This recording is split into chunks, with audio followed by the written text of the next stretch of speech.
Hello, Steeler Nation, and welcome to your Steeler Nation Vidcast, part of the Big Play Vidcast Network, and sponsored by Total Sports Enterprises. I'm your host, G. Stryker, and oh, what a night last night it was to be in Pittsburgh for Ben Roethlisberger's last home game in Pittsburgh. I've never seen a crowd quite like the crowd that we had last night. I've been to tons of playoff games, tons of games that meant so much more for playoff seedings, for advancing in the playoffs, for advancing into the Super Bowl. But last night, man, that crowd was as loud as I've heard a crowd the entire game.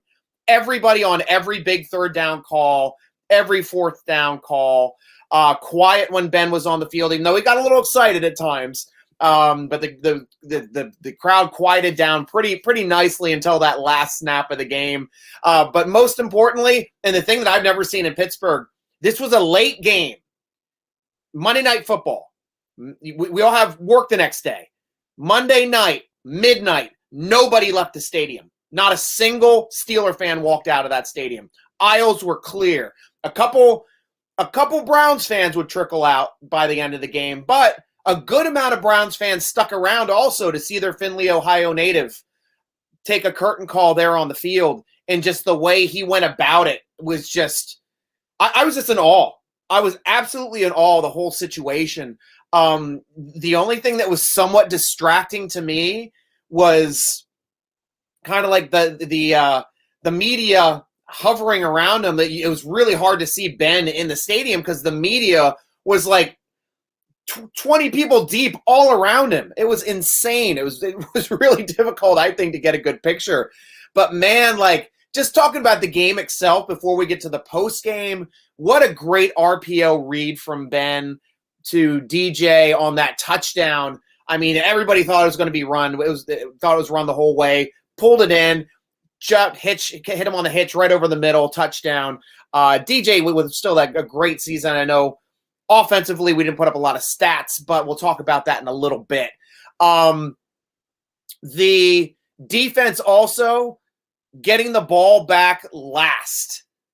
Getting that interception late in the game. I don't remember if that was Norwood or Witherspoon that got that last. I think it was Norwood that got the last one. But just so Ben, because the play before, I mean, Naji's sprinting all the way down to the one. Yeah, he could have knelt down and they could have gone in victory formation. I'm glad Naji finished the play. Naji hadn't had a rush over 23 yards this entire season. And that was always the big knock on Le'Veon Bell. Le'Veon Bell, he's a great back. He's getting 200 yards a game, but he can't get a run over 25 yards. He can't get a run over 24 yards. I think that was like his longest run ever was like 24 yards. Like Le'Veon Bell just did not have the deep speed to get away. He has great shiftiness, awesome at reading the line, hitting the right holes. But last night, we had two plays where Naji ripped off big runs over 25 yards. He had one for 30-some, and the last one, the touchdown right there, 40 yards. I mean, that was just absolutely amazing and something that he deserved, to tell you the truth. Just him battling behind this offensive line all year. And I've always stated he was the perfect running back for this line. We still had James Conner on this team, guys. He wouldn't have sniffed 600 yards. I'm glad he's doing well with a better offensive line in Arizona. And he deserves all the accolades. So happy for him. But if he was back behind the Steeler line again, he would have been lucky to have 600 yards. Heck, the game yesterday, 180-some yards, 88 yards, I think, for Naji rushing. And the report is 180 of those yards came after contact.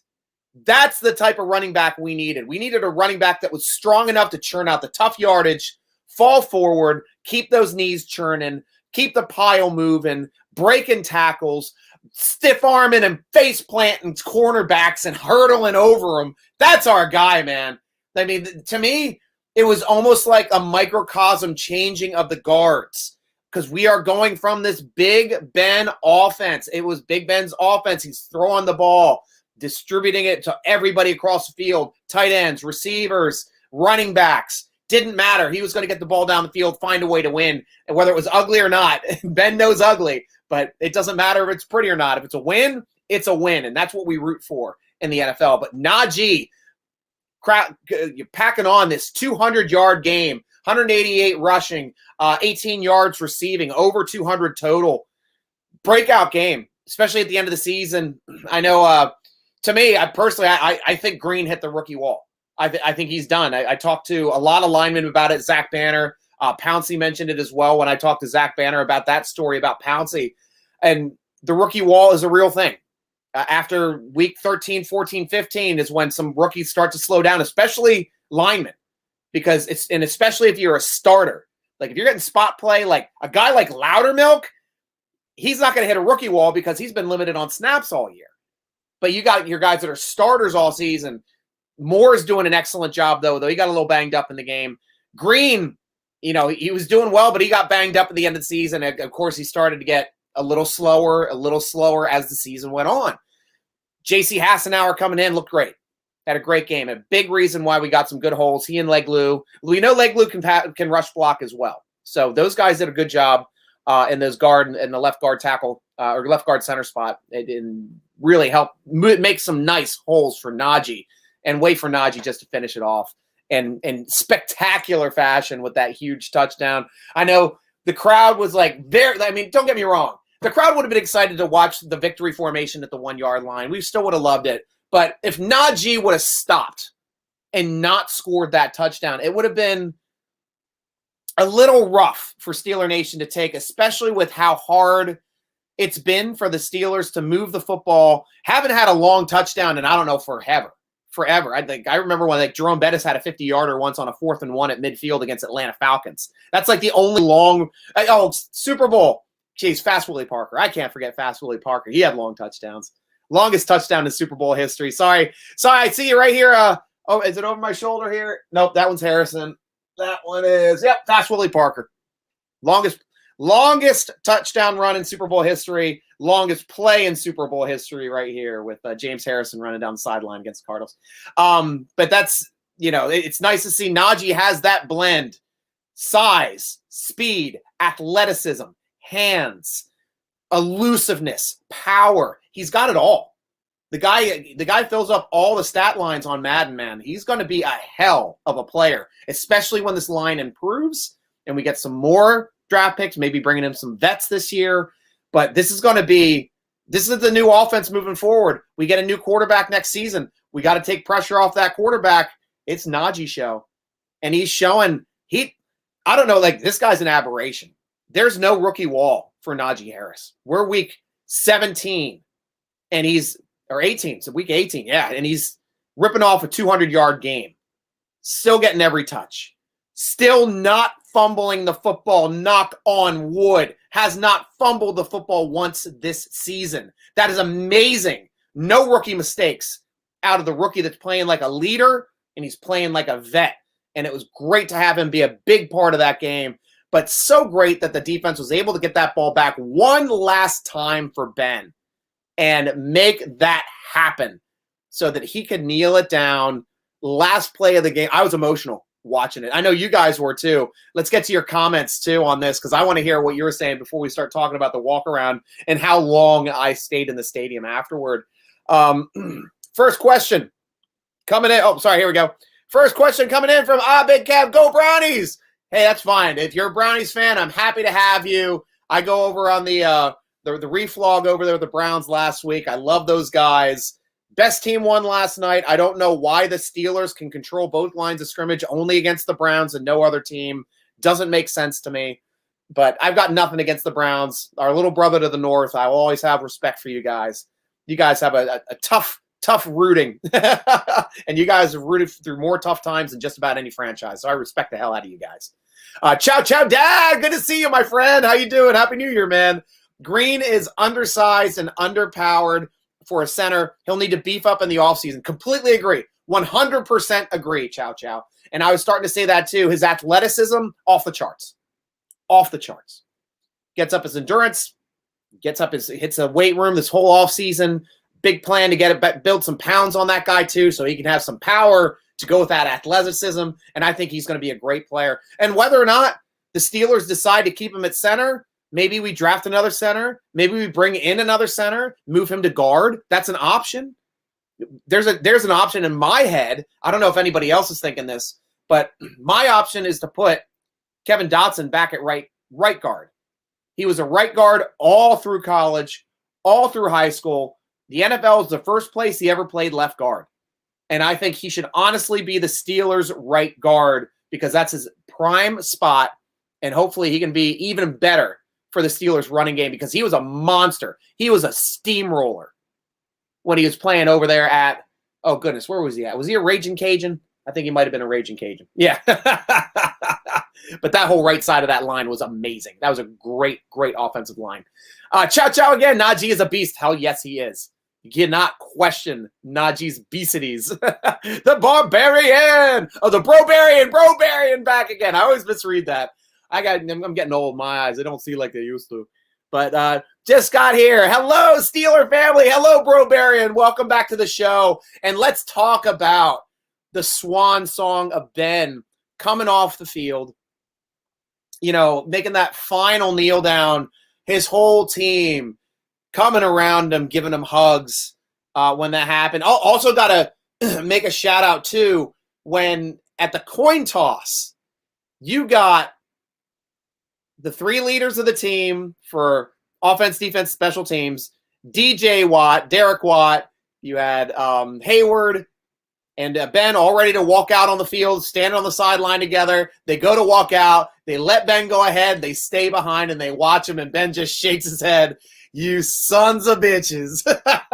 Sending me out there alone. But he understood it. He respected the move. I thought it was a cool move, too, seeing Ben walk out and then seeing on the sideline the other two just high-fiving, just enjoying that moment. So that was awesome to see. And then once the huddle broke after victory formation and the hugs to the teammate and everybody from the sideline coming in, all the Brownies coming over, giving them their respects and Ben his respects. And then it just became that media circus of him just like walking around the field. He knew it. Like, this is it, guys. It's like, Antonio Brown, I know you're going out stating Ben Roethlisberger is coming back. I mean, you're just doing it to self-promote yourself just to get hits because you want a contrary opinion. Zero chance of Ben Roethlisberger returning next year. I'm not going to say never, but zero chance of Ben Roethlisberger returning next year. Perfect way to go off the field. Walking around, did a little like half stadium lap. I know it was probably a little too difficult with the media circus that was around him, so he couldn't do the full lap. Came back, sat down on the bench for a quick prayer. Took some time. You can just tell he was just taking it all in. This was his moment. And that was it. And then he goes back to the tunnel that he entered the field on when he was the last one called for the last time. And that ovation was epic. Absolutely epic. And this is all going on. We're getting up to like 1 o'clock in the morning, guys. This is after midnight. Everybody's still in the stands watching this guy walk around the stadium, talking to fans, high-fiving fans, then meeting his family. That's what got me. Meeting his family at the same tunnel that he walked out on the field on, getting down, hugging his kids, kissing his wife, hugging his wife, parents, best friends. And then, to me, the classic image of the finalization of Ben Roethlisberger's career is him hand in hand with his wife and his family as they're walking away from us down the tunnel. It's like that walking away moment down the tunnel that you remember from that epic Coke commercial from Mean Joe Green. But he was walking toward the field and turned back around for the Coke and the smile thing. But it was, it was just the perfect way for Ben, the family man, to finish and walk off that field. And one thing you got to keep reminding people, yeah, Ben was an immature jerk dickbag up through 2009. No question. Poor decisions. Questionable character. No question. But 2010 on, he was nothing but a great citizen, a great person and proponent for the city of Pittsburgh, great family man, and he left the field as a family man. It's like he doesn't feel like he ever had to be an apologist for his past misgivings. What he's only done is make sure moving forward, he was a better person each day when he woke up than he was the day before when he went to sleep. And that's an amazing thing and something that needs to be respected from this man. And it was a good thing that national media seemed to jump on this as well, for the most part. Aside from you're going to get some people that are going to be Ben haters their whole life. And it's just because of the way he may have treated the media. He treated the media poorly before 2010. Absolutely poorly. And that's the story that Ed Bouchette always gives me when I talk to him about Ben Roethlisberger and what it meant to him. How was it like covering Ben Roethlisberger? And he said, 2010 was a watershed moment for Ben Roethlisberger. For Super Bowl week, he came up to me. He seeked me out personally. He shook my hand. He apologized to me personally. I'm just a writer. That's what Ed's saying to me on the podcast. Ed's like, I'm just a writer. Ben Roethlisberger seeked me out, shook my hand, and said, I want to apologize to you for the way I've treated you in the past since I've been a pro. And I want you to know that it will be completely different moving forward. And he's always respected Ben for manning up, understanding he was not a good person in the beginning part of his career to everyone, and that he made a conscious decision to be a better person. And that's a one thing we all have to remember about Ben.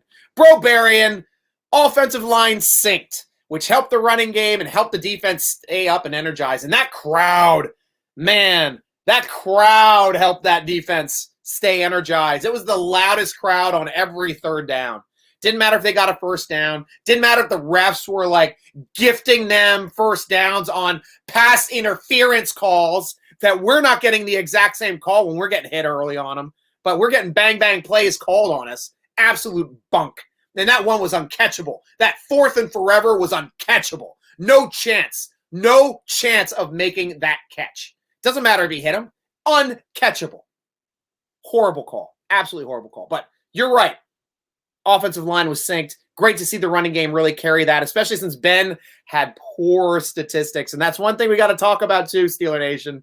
Got to take the good with the bad with Ben Roethlisberger. And one thing with Ben Roethlisberger, I got to pause this. Some thing auto-fired. But his stats were very, very horrible. 24 for 46, 123 yards, 1 touchdown, 1 interception. The interception was a non-issue. It was the end of the half. He was just trying to get some yardage and get something so they could hopefully get some points. But, I don't fault that interception at all. But the fact that he threw 46 passes and the fact that he only got 123 yards out of it means he owns the record in the NFL for the least amount of yardage over 45 passes. So congratulations, Ben, for another statistic. Other than your great kudos, never having a losing season, all that kind of stuff. Freaking awesome. I mean, everybody loves Ben. Everybody honestly loves Ben for all that. But this is it. That stat line itself, barely 50%, 123 yards, guys, 1 touchdown, 1 interception. He's at the end of his career, guys. It's it. It's like we want to have him back. We never want to see Ben leave. We've grown up on Ben, 18 years of Ben. What's it going to be like without Ben? It's going to be different, but Ben is done.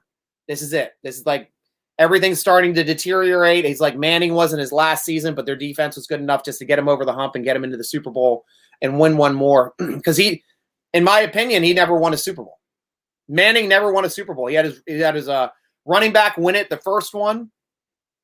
And then the second one he boned when he tried to throw that one. And New Orleans threw the interception. Third one, defense won it for him. All he had to do was not make mistakes, which was, just the way it was for that one. But that's the way it goes sometimes, guys. Ben is done. This is Ben's last year, and we'll see. To me, like even watching that game, I had no confidence that he could make a throw over 8 yards. It's just the way that game was working. It's like if we weren't in 3rd and short, there was no. I didn't feel comfortable about them getting a first down. And you look at how they were converting first downs in that game. Well, they only convert like 3 or 5. Not many.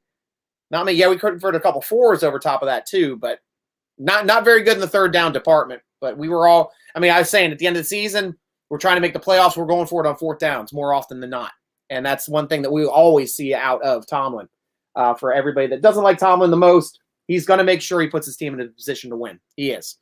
He's going to make those educated gambles. when it comes to fourth downs, when it comes to two-point conversions. TJ Watt sealed Defensive Player of the Year. A Naji made a case for Rookie of the Year. Neither were going to let Ben walk off a loser. That is great. Thor brings the hammer, brought the lightning on that one, and the thunder. Great, great comments, my friend. But yeah, TJ Watt, there's no other person to be Defensive Player of the Year. Let's talk about TJ Watt, Thor, here a little bit, because I've done some numbers. Me and my numbers. You know me, I like to do my numbers and break those down. TJ Watt's numbers, he has 21 and a half sacks in 15 games. That puts him at 1.53 sacks per game with one more to play. Still add to that. Strahan, in his year that he had the most sacks at 22 and a half, right? 22 and a half, 23 and a half, 23 and a half. 1.4 sacks per game. That's underneath of the record that Watt has. If you have one sack per game, you're an all-pro. One sack per game is insane. Anytime you get like another 10% or 0.1% above one sack per game, you're on another level. You're on another level. J.J. Watt, his best sack year, did it twice. He had 1.28 sacks per game. Reggie White is the leader, the GOAT. 1.75, did it twice. He had 21 sacks in 12 games and did it twice. Would have way more than that. Way more than that if you played all the games in those seasons, because those were 16-game seasons. But Reggie also always had some knee issues, it seemed. Deacon Jones, going back to the older guys, 1.57, just above TJ Watt, and he did it twice. And he was playing in 14-game seasons. Same thing with Al Baker with 1.43. So these numbers are elite numbers. You're getting above 1.4. You are elite. These are elite numbers. Rarely hit in the league. Rarely hit in the league. And TJ Watt's at 1.53.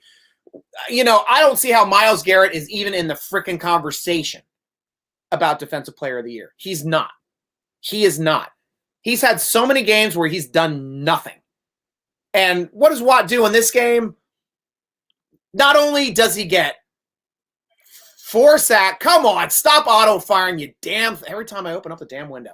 But not only did he get 4 sacks, he had 2 passes defensed, ended up with a total of how many tackles here? 5 total tackles, with 4 were sacks, and 3 were tackles for a loss. But all those sacks, so he had 1 right at the line of scrimmage, it looks like.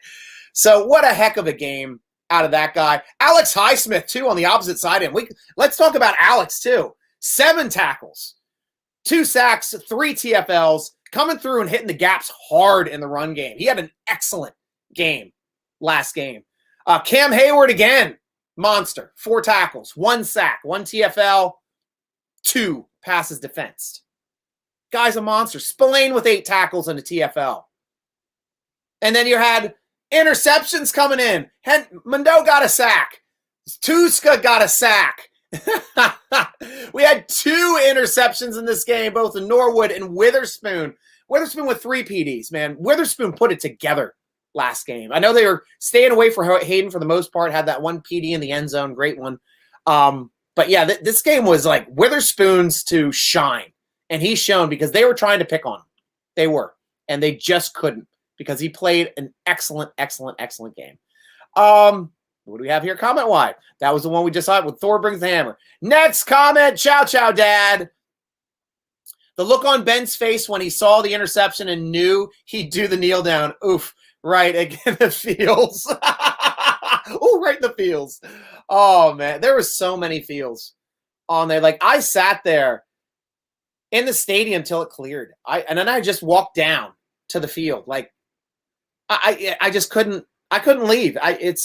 And it was like, thank you, Ben, on both, on all the scoreboards, and just like, it just felt real, and like one of those moments that I'm going to remember for the rest of my life. It's just, I didn't want to leave. I felt the way Ben did. I mean, obviously, I didn't play for 18 years. I've only been a season ticket holder since 2007, but man, that was awesome. It was just such an awesome, awesome experience overall. And I got to watch the replay because I want to see that expression. Being in the stands, I missed that. So thanks, Chow Chow Dad, on that. Again, the picture of Ben and his kids walking down the tunnel will live forever. I'd hang that on my wall.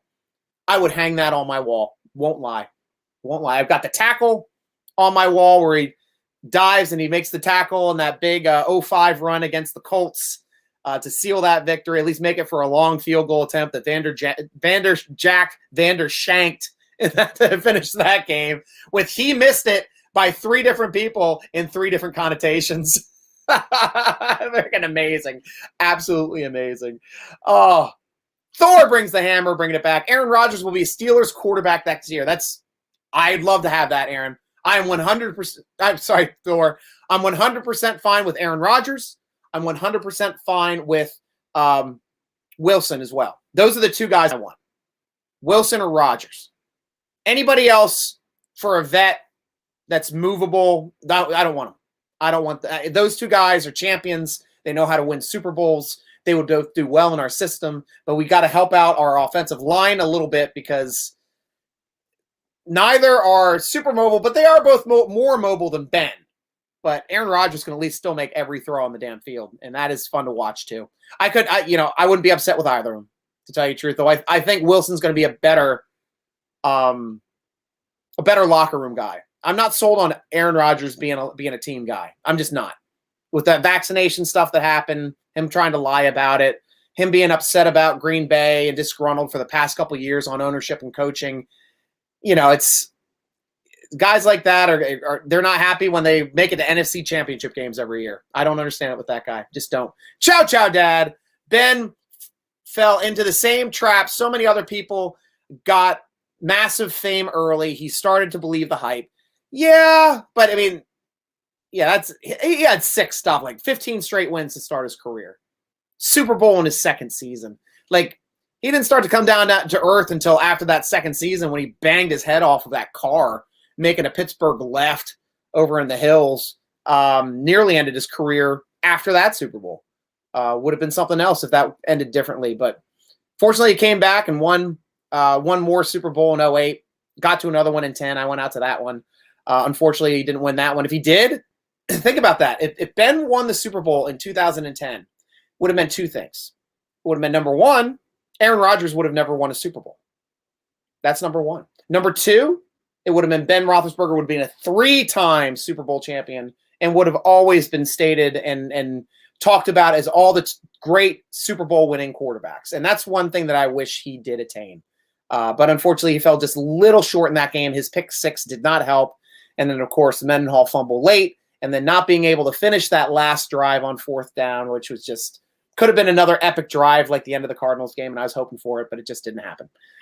Well, we got to live with it. Ciao, ciao, Dad. Aditi was talking about the electricity of the crowd being nothing like she'd ever seen in her entire career. It's 100% right. I've never seen a crowd like that. Like I said, I've been to AFC championship games. I've been to Ravens games. I've been to Monday night games. I've been to, games where epic things happen. Like probably that Monday night game where Harrison, like Ben had 5 touchdowns in the first half and Harrison had like 3 forced fumbles and 2 interceptions and like 3 sacks. And he was just everywhere. Like that was just like the crowd was reacting to the great plays on the field. This crowd carried the team. It carried an underperforming team the entire game, and it was electric the entire night. Absolutely electric the entire night. They booed the play calling the once when Ben going to the check down on 3rd and long, which is what he's been doing all season. But that's not the play calling technically. You got other people running deeper patterns, but Ben's hitting the check down because that's what he can hit. He can't throw as deep as he used to. He just can't, unfortunately. Thor bringing the hammer again. Ben is the greatest quarterback in Steelers history. Respect to Terry Bradshaw. I cannot disagree. I grew up on Terry Bradshaw. I love Terry Bradshaw. He won 4 Super Bowls, and that's something that, rare to do in any NFL circle. Like one of 3 quarterbacks up there in those numbers. First one to do it.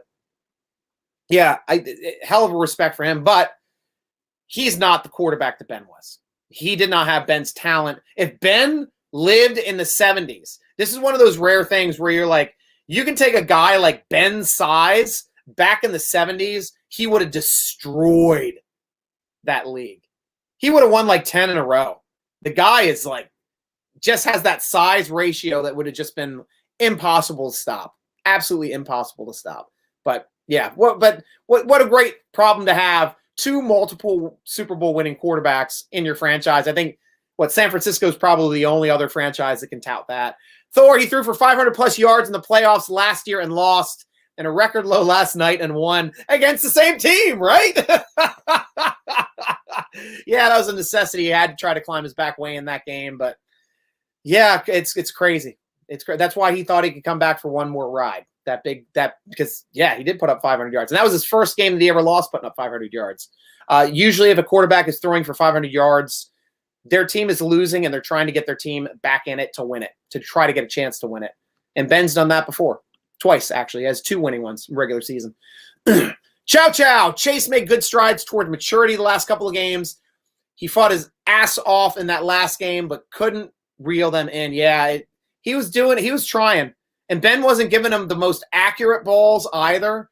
Ball could have been placed better in a couple options. And I personally think Ben should have thrown shorter a couple times to have him use his size and athleticism to come back to make those plays, because he was a monster over top. He had a foot on the guy that was defending him. So that's the one thing I wanted to see a little bit more. Third most sacks through his first 5 years. That usually ends the career quarterbacks too, Thor. Excellent point. I remember Derek Carr, was that the first Carr brother that played for the first? It was one of the Carr brothers, not the Carr that's currently for the Raiders, but the other Carr brother that was drafted by Houston, their first draft pick, and he got slaughtered first 5 years and was pretty much done. Most sacked quarterback like ever in their first 4 or 5 years. He was shell shocked. That guy was shell shocked by the time his career was over, and it was pretty much over after 5 years. But that's like the only other time I've seen sack numbers like that. And he was winning Super Bowls with it. That was insane. Absolutely winning Super Bowls with those numbers, especially that 08 team. Find it like that. They played in that game. I think it was week 4 against the Eagles, and the Eagles sacked him like 10 times. Dawkins had a killer game that game too, just destroying everybody, hitting the A-gaps too. Dawkins is one of my favorite all-time players. Played safety for the Eagles and for Denver during the Tebow year. Phenomenal. He's like my favorite all-time player that didn't wear a Steeler uniform. Guy was just super fun to watch. Hard nose, played his ass off, tried to kill you when he hit you, and was good playing the ball in the air as well. Hell of a player, and deservedly should be a Hall of Famer as well. Chow. I'm really hoping we find a way to keep Juju. His work in the slot is top notch. It is, but I think he's a luxury. I honestly do. I don't like if the Steelers move this offseason is anything but pick up Wilson or Rodgers, then I don't see them keeping Juju, because you keep Juju to keep those guys happy, because now you have talent. And you got playmakers that can help them make plays and distribute the football well. You don't have Juju. If you don't bring in one of those vet quarterbacks or land one of those vet quarterbacks, then obviously Juju's just a luxury. That $10 million can be used elsewhere. It really can. And you can draft slots. Like, slot is one of the easier positions to find in the draft, and you can find them deep in the draft. Look at Peoples-Jones over there in the Brownies, making the biggest play of the game for the Brownies against us last night. He was picked up in the 6th round. He's like my favorite deep sleeper, and I was hoping the Steelers would pick him up for slot because he's better than Ray Ray. He's better than Ray Ray. And if we would have had him in the slot, look out. Because if you would have had Juju and Peoples-Jones in the slot, 2 opposite sides, would have been fun to watch. And he has a chance of being a good X receiver, too. He could play that X as well. Good hands. I like him. Thor bringing the hammer. Don't forget TFL and 2 batted passes. Can't forget that. Stats abound. Highsmith came to play. Loudermilk came to play. I was impressed with Loudermilk playing that, locking down, getting the most snaps there at left defensive end, with Wormley being out with COVID, being off for COVID this week. And got to give it up too for Allen and Spillane in the interior. They locked it down. They did a great job. They had a good game. I liked what both of those guys were doing too. They seem to be a little bit better than the starters for some reason. I don't know why. Tomlin's attributing that to the way that the front was playing ahead of him, and it looked like we had Adams playing the nose. So, give the kudos there to Loudermilk. And Loudermilk looked like Cam Jr. in that game last night. He looked like Cam Jr. Batting down passes, getting pressures, getting a sack. Did he get a sack? Maybe he didn't get a sack. Not sure. I know it was close. I know he batted down that one pass. Lot of milk. Nope, no sacks. But he got 2 tackles, and he was a force. He was definitely keeping the linebackers clean, which is what we need in this offense. Keep the linebackers clean. Chow chow. Hope about those badges balls. How many? What? Hope about those badges balls. Hope about those badges balls. I don't understand this question. How many? Badges balls. I don't know what badges balls means. Retype that one, chow chow. Oh, batted balls. How about those batted balls? Badges balls. We don't need any stinking badges balls. How many seem like a ton? Yeah, let's talk about the PDs from last night. You had 1 from Loudermilk. Well, Minko's down the field. TJ Watt with 2 at the line of scrimmage. Cam Hayward with 2 at the line of scrimmage. Joe Hayden downfield. Trey Norwood downfield. Witherspoon with 3. That's 5 batted balls. 5 passes that were automatically incompletions because of the way the defensive line was sticking their hands up in those passing zones. And the one was really smart too by TJ Watt. Just coming back, knocking it down, yelling out, "You got to throw it higher than that," to Baker. Oh man, we Steeler fans, we love Baker. I hope to see Baker on a big contract there forever. I never want to see Baker Mayfield ever leave.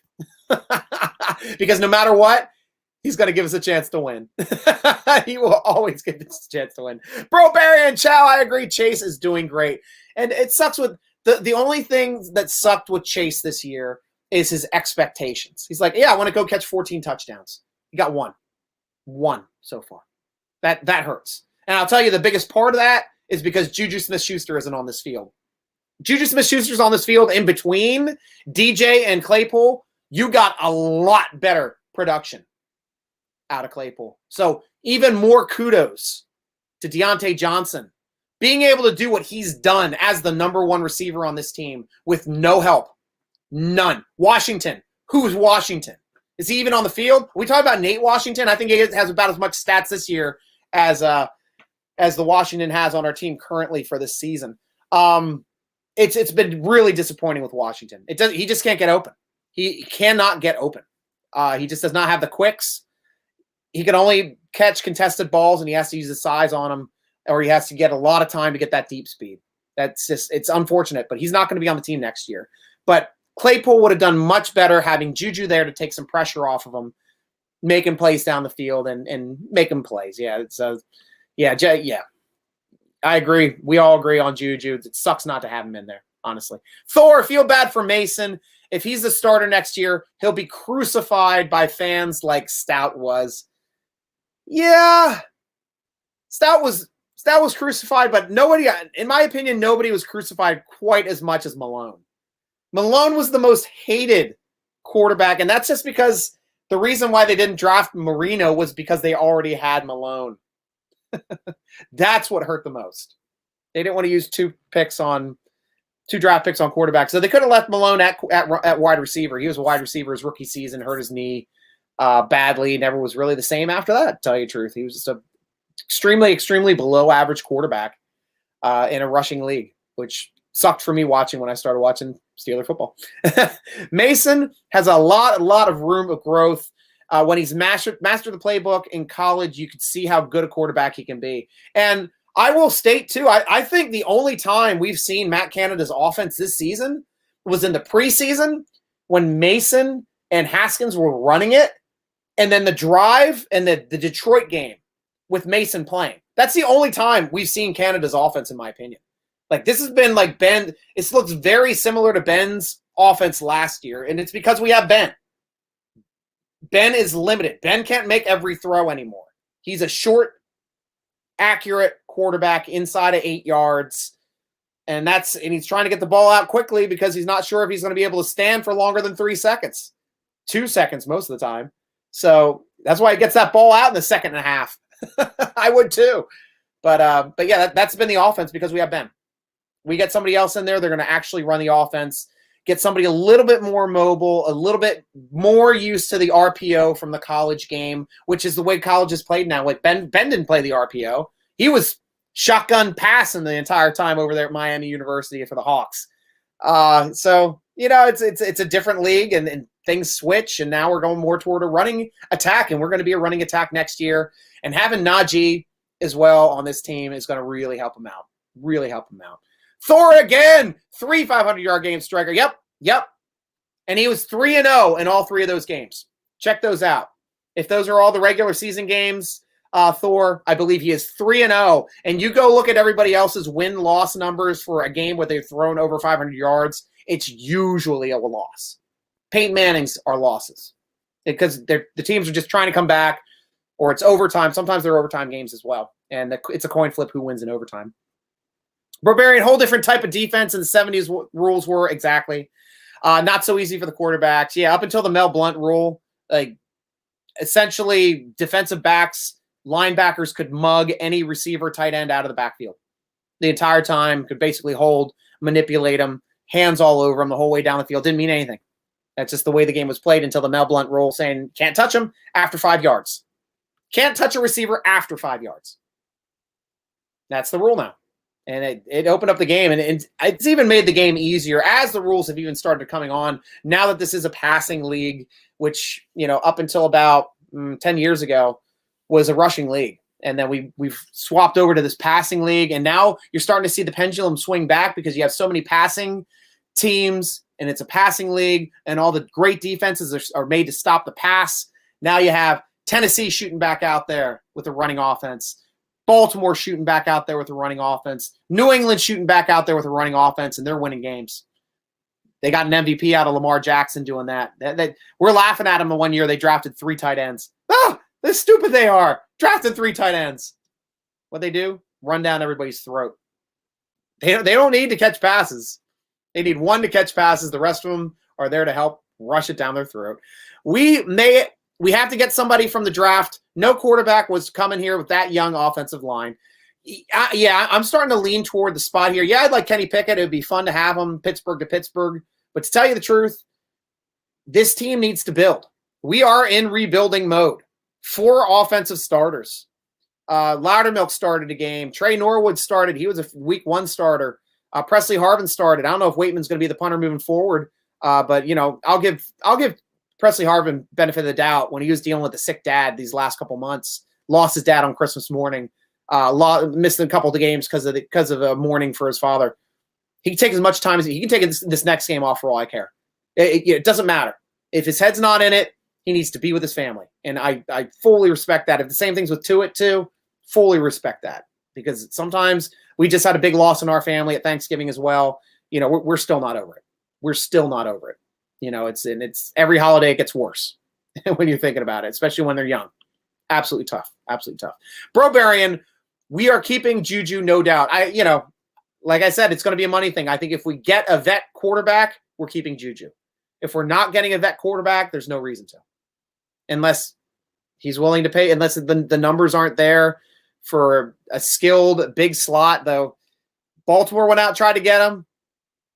KC went out there, tried to get him. They gave better numbers than we did. I don't think he's going to come back for a home team discount anymore. I really don't. Especially since he didn't play for most of the season here and when he wanted to finish up with Ben. And that's unfortunate. Harris, 1,200 yards. Muth, stud. Stump tight end. DJ, 100 catches and 1,200 yards. Nice core. And here's an interesting stat line too, Thor, which it floored me. It floored me. And it's about our neighbors in Baltimore, our biggest rival. They just had their first 1,200-yard catcher this season in Mark Andrews. Think about that. Since 2000, joined the league, 97, I think. From 96, 97 up till today, they've never had a receiver over 1,200 yards. It seems like we always have receivers over 1,200 yards. That speaks to Ben, too, and his abilities. It really does. But honestly, Andrews is their only receiver. Double him every play, and they can win this game coming up this weekend. Thor again, and Stout was crucified. Only game USFL, Pittsburgh Maulers sold out was to boo Stout. That's great. That is a great point. I do love that. But Stout was really such a non-factor. I mean, yeah, he was a guy like he was an interim guy. He was never a guy that was supposed to be the guy. He was never supposed to carry the team. He was never supposed to be the full starter. That's why I give Stout a little bit more of a pass than I do Malone, because Malone was supposed to be the franchise. Stout was never supposed to be the franchise. He was never supposed to be the franchise, but he took his lumps. He definitely took his lumps, and Pittsburgh did not love him. You're right. Mark Malone torture for 4. Yes, that's when I became a fan. That's at 84 was my first year really watching the Steelers. And then I got into them 85, 86, Abercrombie, when the tight end that's now the offensive coordinator was back being our tight end. That was the team. You know, we had some good defensive players. Well, Safsky was there. Now he's our coach at linebackers. He had Little. It was a little bit before Rod Woodson came on. I think he came on like 87 or something. But yeah, those are some tough times. Tough times, but I did love me some Abercrombie back then. I knew who he was. Won't forget that. Hodge then coming through too. Loved Hodge. Always loved Hodge. Bringing the Thor again. Baltimore can sign Jackson too. Same as Baker. Yes. Yep. Don't care if Jackson got MVP. So did Burt Jones and Brian Sipe. And I like to make these equations when I'm talking to my friends that are friends of other teams within our division. And they're like, Lamar Jackson, holy crap. Did you see that move? He did the spin move and ran for 50 yards for that touchdown. He's the best running quarterback ever. I'm like, congratulations, guys. You got yourself your Cordell Stewart. Just wait until he starts making some 70-yard touchdowns for you like he did for us against your team. They don't like hearing stuff like that. He's Cordell Stewart. And Cordell Stewart was a better passer, in my opinion. If they had Cordell Stewart in Lamar Jackson's offense, he'd destroy this league. He would absolutely destroy this league. But that's not the way we ran things. Everybody had to be a pocket passer. We didn't allow Cordell Stewart to be a college option quarterback. And if he was, he would have won Super Bowls. He would have won multiple Super Bowls. That guy had a hell. Mike Mularkey. Yes, thank you, Thor. Mike Mularkey. Yep. That's why I love you guys. Like, you guys know where my mind's going. Love hearing it. Yeah, Abercrombie. I had an Abercrombie rookie football card that I just coveted. But I mean, this is a neat name. But yeah, Hodge ended up being better out of those guys. And it's good that he started getting more touches as opposed to just being a blocking fullback. Because he had some good years, especially that 89 season. That was a magical year. Bubby Brister, not even the greatest of guys. Eric Green, we had him too. But that was a fun year. That was honestly a fun year. And what else did I need to talk here about on my sheet? I wanted to talk about I think that's pretty much everything. Oh, Naji Harris. Yeah, we talked about Naji Harris. He now has 188 yards rushing, which obviously we talked about him passing the other Harris, Franco Harris, for the most yardage for a rookie. Though Franco Harris did it in 14 games, Naji has done it in 17 games or 16 games thus far. Broke it in 16. So it took him 2 extra games because Franco did it in 14. But he also did win the most rushing yardage by a rookie in a game with his 188. He passed Bam Morris for 146 yards in his game, which also I believe was against Cleveland. So we always have these huge games against Cleveland. I think the most yardage rushing ever by a Steeler was Fast Willie Parker in that game against Cleveland. That was the same year. I think that was the 05 season. Might have been the year after. Might have been the 06 season. But every time we pulled Faneca, he got 20 yards. Every time. It was sick. He was 200 and some yards rushing. 240 some, I think. But he just couldn't be stopped in that game. Absolutely couldn't be stopped in that game. And he also did it last week. If we remember talking about it on the show, he has the most catches by any rookie ever as well. So has the rushing numbers, has the reception numbers. Excellent, excellent rookie season, Naji. You are the perfect complement and person to build this team around. Frank Pollard. Oh my gosh, stop it. Stop it, Thor. Frank Pollard. Oh gosh, who was the guy that ripped off all those sacks that one year? I might have to look it up here just so I have it. Oh gosh, because it was like out of nowhere. one year, and he had the lead for most sacks ever. And I think it was an 85 or 86. I'm looking up the stats right now on this. Let me see 85 here quick for sacks.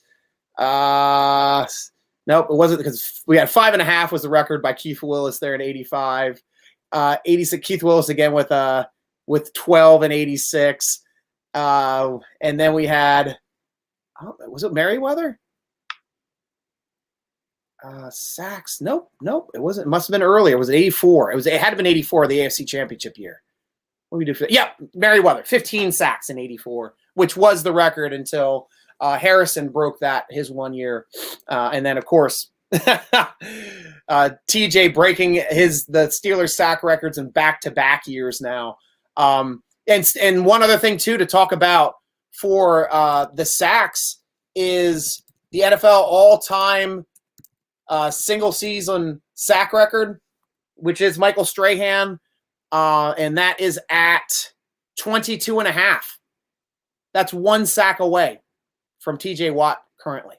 One sack away from most sacks ever. And if he hits his average at 1.5 sacks, he owns it outright. Wow. TJ Watt, man. That guy's something else. Wait a second. He has 21.5 sacks. Wait, am I reading this wrong? I might be reading this wrong. 21.5. TJ Watt's at 21.5. Michael Strahan's at 22.5. He can break the record in much less games played. And he had a great game against the Ravens. We had 10 sacks the last time we played the Ravens. I hope Lamar plays, because that's when we get sacks, as he just standing around back there. Huntley, I think, does a better job of getting the ball out. I really think he's a better passer for short yardage accuracy. But if we start bracketing Andrews, it's going to force Huntley to try to move to make plays. One more sack, and he has the record. That the NFL all-time sack record. That would be absolutely amazing. I can't wait. Yeah, 22.5. Yep. With Brett Favre, please. Was that when he was on with Favre, right? Bring down Favre. It'd be more fun to bring down Jackson. I don't know. 15 sacks. Yep, it was Merriweather. Good. Yeah, you're right there on it. I had to look it up. Yeah, Parker with 200-yard games in 2006. Yeah, I was just going off the top of my head. And I think the 16 touchdowns still stands, unless AB might have had more touchdowns that one season when he led the league. Was that 18 that year? I'm going off the top of my head. I know you're the stats guy, so love having you here on the show to help me out. That's awesome. Going to sign, draft an offensive tackle center, and offensive lineman will be better next year. Yeah, pick them up. Get whoever. Like, I'm 100% behind Dotson. You can build your team around a Dotson. You can build your team. Like I said, Green could even move back to guard if we have to. And we bring in another center because where we're drafting, we're going to be able to get the top center off the board no matter what, whether it's in round 1 or round 2. Centers fall for some reason. They absolutely fall unless they got sick talent like a Pouncey. And still he fell to us in that year and got us to the Super Bowl his rookie season. And unfortunately get hurt. Like, he always got hurt though. Oh, that's the thing that always killed me early on.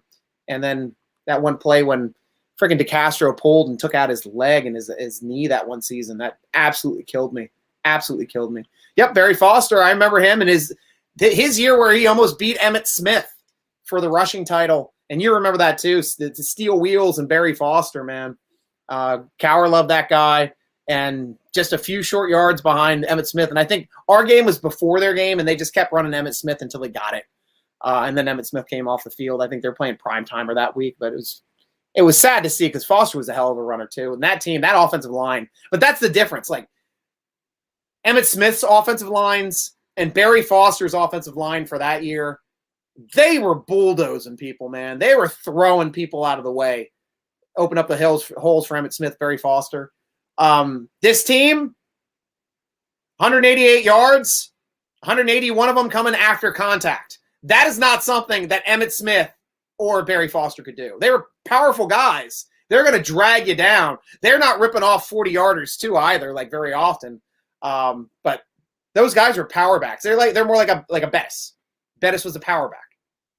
And he had to take the power back sometimes. Play for Baltimore next week. Who's that? Is it like I'm trying to figure out whether it's going to be Lamar Jackson. I'm hoping it's Lamar Jackson as opposed to Richard Huntley, but is it not Richard Huntley? He was the guy who played for us. The other Huntley.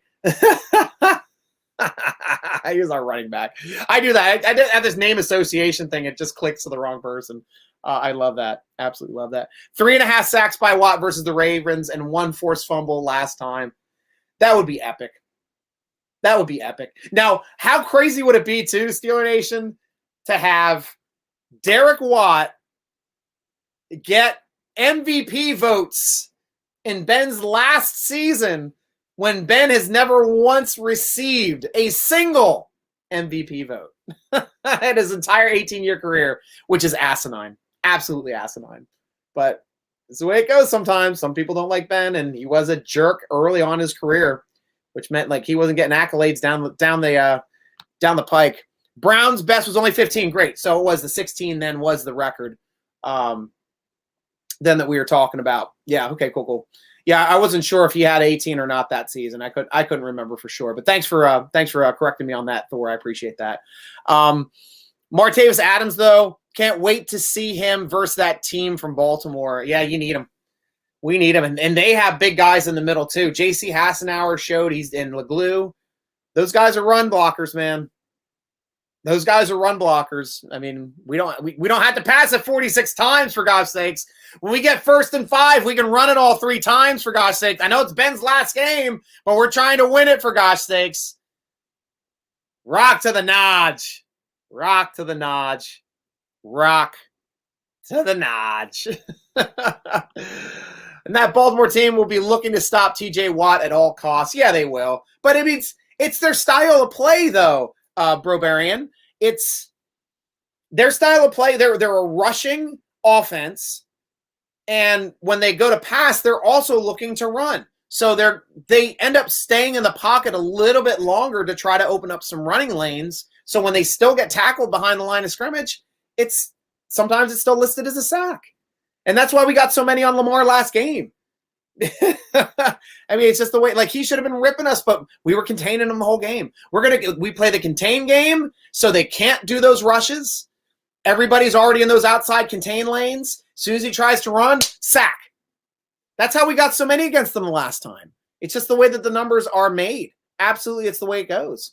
FSF is the best writer at Steeler Nation, by the way. Love Florida Steeler fan, too, Thor. I'm glad you like that. Thor, let me know who you post as over there, too. I'm over there as Cope. Yeah, love Bill. Yeah, that's Bill Wyshynski. And Bill also writes articles for Steeler Nation. So if you love FSF as a writer, and I always did, too, because we joined the same year, 2005, and we've been great friends ever since then. So it's been absolutely phenomenal. You going to bed? Okay, you come on over here to close the show off with me. This is my daughter, Viola, virtual Viola, hanging out with me. But yeah, they go check out any writing by Bill Wyshynski. You can click on his name, read all of his articles. I think he did the recap article for this week. So go over to SteelerNation.com and read Bill Wyshynski's stuff. He's amazing. I love the way he thinks. He's an old head like us too, Thor. So it's always fun to have that old perspective. And guys, that's all the time we have today on the Steeler Nation Vidcast, part of the Big Play Network, sponsored by Total Sports Enterprises. So be sure to check out our sponsors at Total Sports Enterprises, tseshop.com. Come on over to SteelerNation.com for great articles. Check out Bill Wyshynski's writing over there. I don't write as much as I used to. I just do most of the multimedia now, especially with all the family stuff going on. Tweet us at Steeler Nation. Instagram us at SteelerNation.com. Follow Steeler Nation Podcast on Twitter at _SN Podcast, or over there on Instagrams which is at Steeler Nation Podcast. Or you can follow me, Steeler Nation Stryker, on Twitter and Instagrams at SN Stryker. Thor, I see you pop something up to you. Yeah, he's a good looking guy, very smart too. Oh, is this Bill? Bill, knock it off.